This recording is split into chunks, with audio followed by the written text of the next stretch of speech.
L'accord de paix au Proche-Orient doit être le signal de la relance, c'est ce que nous dit, de la relance de l'économie française, c'est ce que nous dit le ministre de l'économie, Roland Lescure, au moment même où la Banque de France vient de couper drastiquement sa prévision de croissance pour la France cette année à 0,5%. Bonjour Julie. Bonjour. Julie Ruiz-Pérez, journaliste au Figaro Économie. Donc la Banque de France qui revoit drastiquement, brutalement, sa prévision de croissance à la baisse.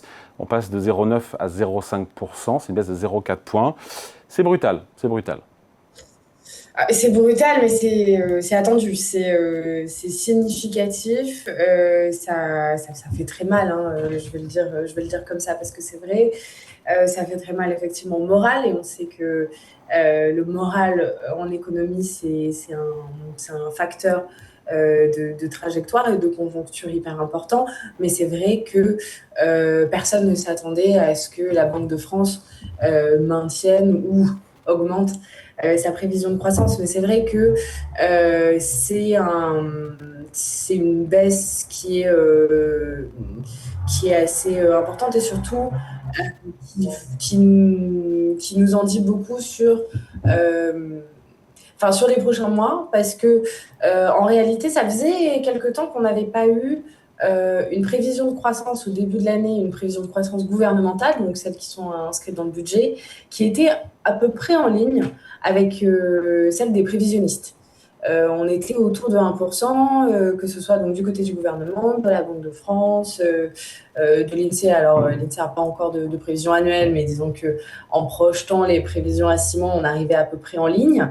Et là, avec effectivement les effets de la crise au Moyen-Orient, on voit d'une part que ça s'effondre, alors que c'était déjà pas reluisant, hein. Je dis 1%, c'est quand même 1% de croissance, c'est quand même pas, c'est pas le boom économique non plus, c'est pas la dynamique économique du siècle, c'est le moins qu'on puisse dire.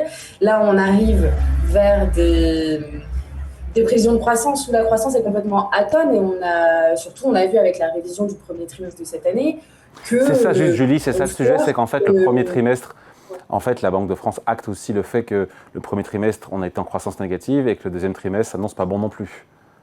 Exactement. C'est-à-dire qu'au-delà d'une croissance atone, on commence à pouvoir prononcer le mot de récession, quasi-récession. On flirte avec la récession. C'est vrai que la croissance, pour le dire simplement, la Banque de France, on n'en attend rien au second trimestre. Et puis, on va vivre sur l'acquis, en fait, sur l'acquis de croissance. Et c'est une mauvaise nouvelle, alors en soi, évidemment. Et puis, c'est une mauvaise nouvelle aussi. C'est une nouvelle qui est quand même un tout petit peu décevante, parce que on a cru pendant plusieurs semaines, le gouvernement, mais aussi quelques économistes, ils s'en trouvaient pour dire que l'économie française allait être résiliente. On n'est pas face à un effondrement, mais elle n'est pas aussi résiliente que ce qu'on aurait pu espérer.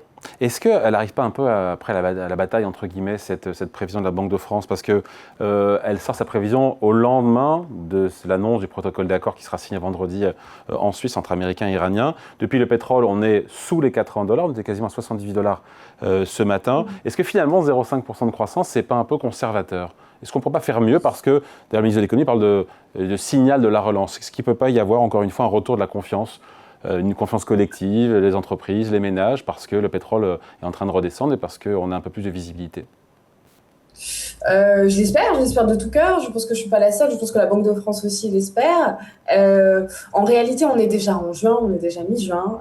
Il y a la moitié de l'année qui est écoulée, donc à mesure qu'on se rapproche de la fin de l'année, l'acquis de conjoncture avance, et donc si effectivement l'accord qui a été annoncé aboutit à une résolution stable de la crise, et à une normalisation du prix du pétrole, et puis une normalisation de toute la conjoncture en général,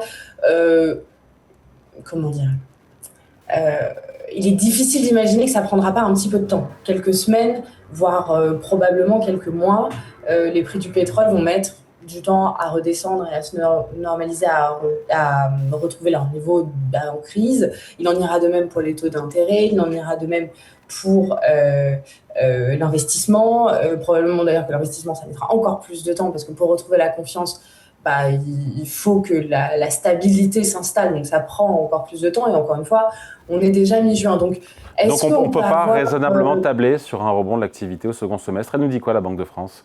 Parce que pour le coup... Un rebond, c'est possible, mais ce serait un rebond minime. Enfin, comment dire, la croissance pourrait être positive, parce qu'elle était elle était légèrement négative au premier trimestre. Si elle est ne serait-ce qu'un tout petit peu positive, même si c'est 0,01 de croissance, c'est quand même de la croissance. Et donc, ce serait un rebond au sens sémantique du terme, mais en mathématiques du terme. Mais un rebond qui nous permettrait d'atteindre, par exemple, les 0,9% de croissance annuelle ou les 1% de croissance annuelle que certains espéraient au début de l'année, non. Alors, est-ce que ça pourrait être un petit peu plus que 0,5 ? Peut-être, si tout va dans le bon sens. Et effectivement, la Banque de France fait aussi un scénario favorable où ça pourrait être un tout petit peu plus. Mais surtout, ça nous permettrait peut-être aussi de bien démarrer 2027. Peut-être qu'en 2026 s'annonce effectivement pas bonne en termes de croissance, mais si ça redémarrait au second semestre, ça nous permettrait d'entrer avec ce qu'on appelle un acquis de croissance et un niveau d'activité plus élevé sur 2027. Exactement. Si effectivement l'accord en cours là sur le plan géopolitique aboutit et que effectivement la situation se normalise, on peut espérer là pour le coup. C'est vrai que pour cette année, si amélioration il y a au niveau de la conjoncture, ce sera des améliorations minimes, mais là on peut dans ce scénario-là, on peut raisonnablement espérer un rebond. Pour 2027, en tout cas en France et plus généralement en Europe. C'est aussi la position de la Banque centrale européenne.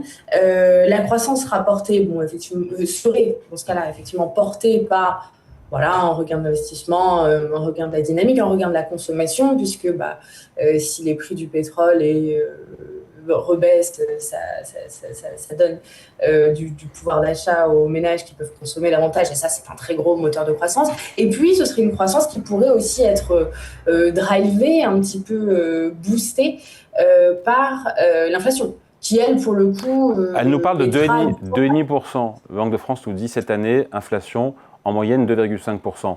On s'en sort pas trop mal. Effectivement, c'est dans le scénario principal.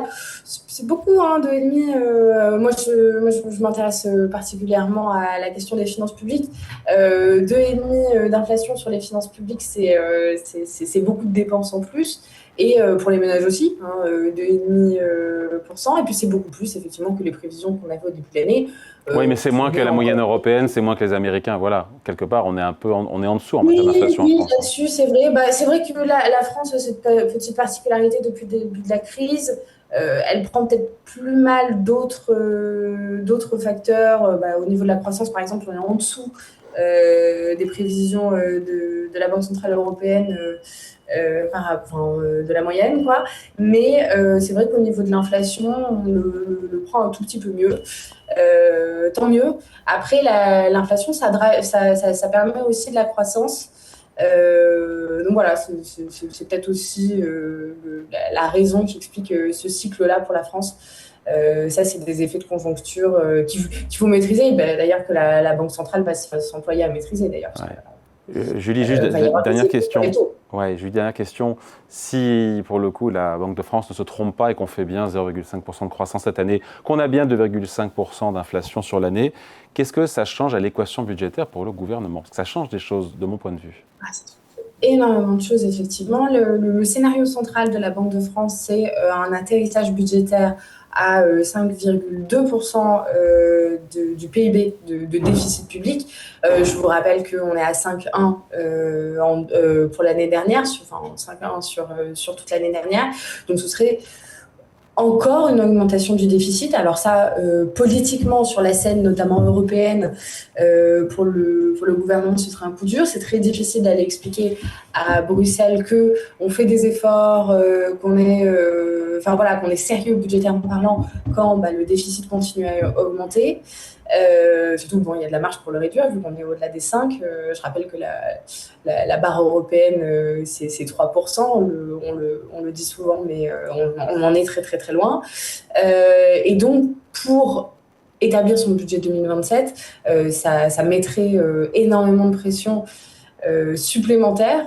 Il y en a déjà beaucoup, mais ça en rajouterait, sur le gouvernement pour Voilà, dans cette équation budgétaire et politique, déjà extrêmement compliquée parce que il y a toujours pas de majorité au Parlement, il y a toujours pas, il y a les élections présidentielles qui approchent et qui rendent l'idée d'un vote de plus en plus difficile. Et puis en plus, il faudra intégrer des économies, des efforts budgétaires qui sont pas matures, impopulaires. Donc ça veut dire un dérapage, ça veut dire qu'on va tout droit vers un dérapage de nos comptes publics.